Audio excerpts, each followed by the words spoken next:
up? You're in the kitchen with Chef ChefCarlaAndrea, and today I'm gonna show you guys how to make garlic steak bites. I'm gonna put my spin on it and show you how to get down in your kitchen. Alright, so now we're about to get into my favorite part of the video, the mise en place, the ingredients. If you follow me, cameraman, we'll do a quick rundown.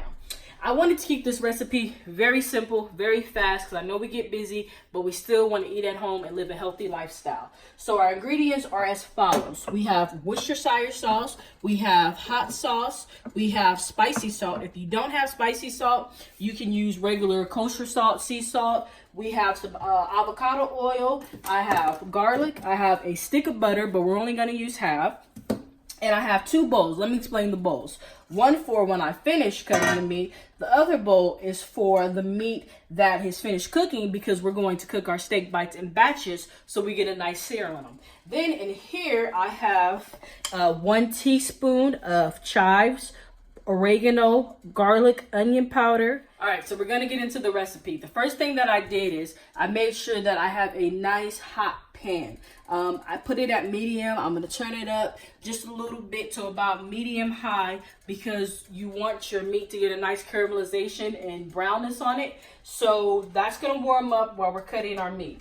So funny story is, we went into Costco and I seen this huge thing of prime sirloin, and I was like, oh man, it feels so good, it looks nice. So I ended up getting, I think it was like 10 pounds of prime sirloin that I have for 3 people. So I have 5 pounds of prime sirloin. If you don't have prime, you don't have to use prime, not a big deal. I'm going to cut it in cubes. Now I split it in half because the pieces are like quite big and you don't want them that big. So I just took each section that they cut, I split it in half, and now I'm just gonna make little cubey things, and I just did it just like this. You don't want them too small, but you don't want them too big, because if they're too small, they'll dry out. If it's too big, you may not get the desired doneness that you want. I'm going for about a medium with my steak bites, because it is sirloin, so I don't want to cook it too long to where it gets all tough, chewy, and dry.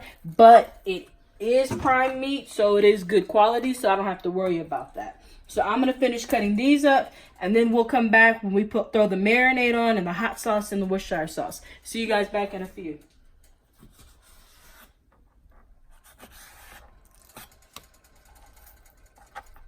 Alright, so we got the meat all nicely chopped up into about medium cubes. Now, once I did that, I cleaned up the area because I was working with raw meat. I don't want to contaminate anything. Then I took the time to set up my station. You want to make sure that the next step is set up, because this recipe will go really, really fast. So I took the liberty of halving my stick of butter. I have my garlic. I have all my sauces ready. So now I'm going to take the seasoning mix, and I added in a teaspoon of salt to the seasoning mix.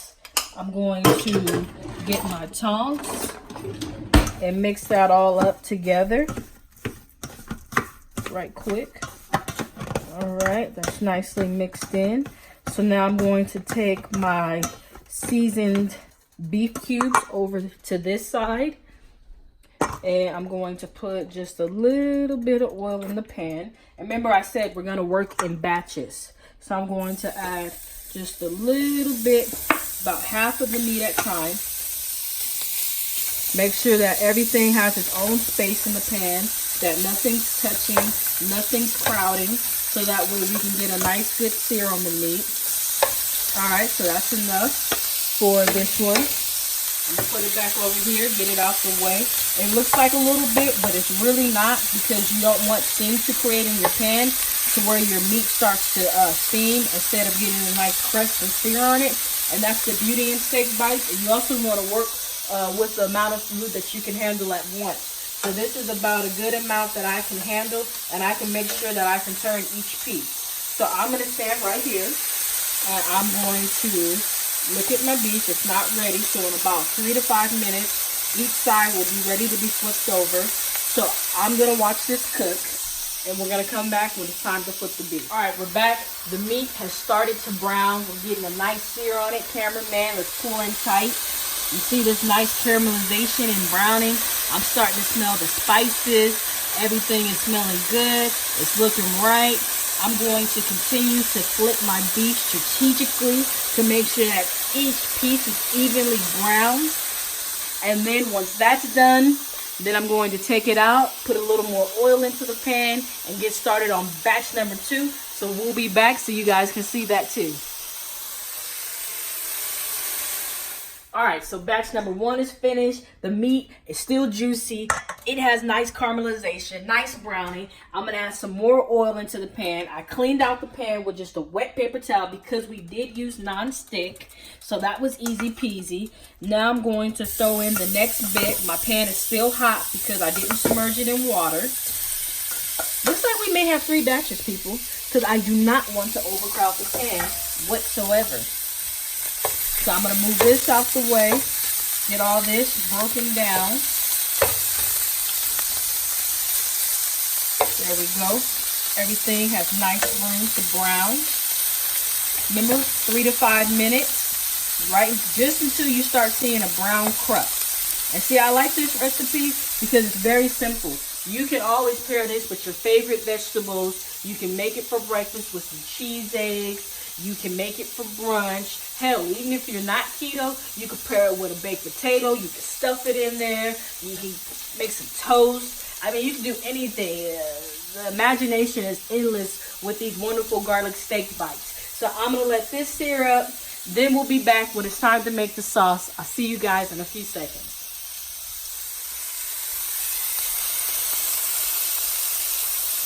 Hey, hey, hey, hey. We're back.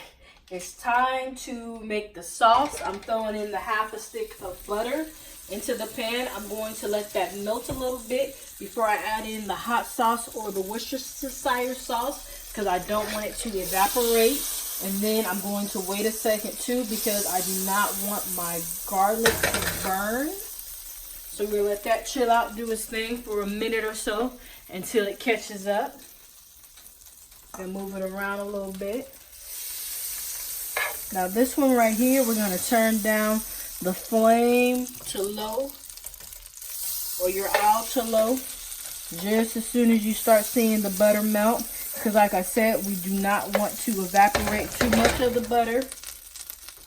Now I'm going to add in my 2 teaspoons of chopped garlic. Then I'm going to add in my 1 teaspoon of Worcestershire sauce. My 1 teaspoon of hot sauce. Alright, we got that all in there. I'm going to mix it all around real quick before I throw back in the little nice steak bites. So I'm going to throw the steak bites in and all their juice. We're going to get it all in here. Look at all this nice juice because we let the meat rest. And we didn't cook it all the way through, so it was able to collect and make its own little juicy bits to add to the sauce. I'm going to mix this all up together. Now remember, everything is already cooked. It's ready to eat right now. We don't have to wait. Ooh, I dropped a piece of beef. I guess that was meant for me. Oh my God. It is so flavorful. Man, garlic. I get that Worcestershire, that hot sauce. Little heat, but not too much heat.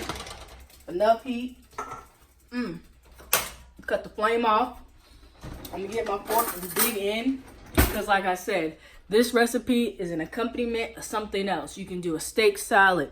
You can make an omelet. You can make a scramble. You can make a quiche. What else? I mean, the list just goes on and on to the wonderful things you can do with steak bites. You can make a side of asparagus, broccoli, zucchini. It's keto friendly and it's for everybody. So I'm going to dig into the steak bite one more time. Man, the prime sirloin is so tender. It's like a filet mignon. When I bite into it, nice salt, nice heat, nice garlic. Ooh, you're gonna love this dish. I'm all choked up talking about it. Thank you for watching my video. Please subscribe, like, share. I'm gonna finish eating steak bites. Thank you for watching again. Please like, subscribe, and share. See you guys next time.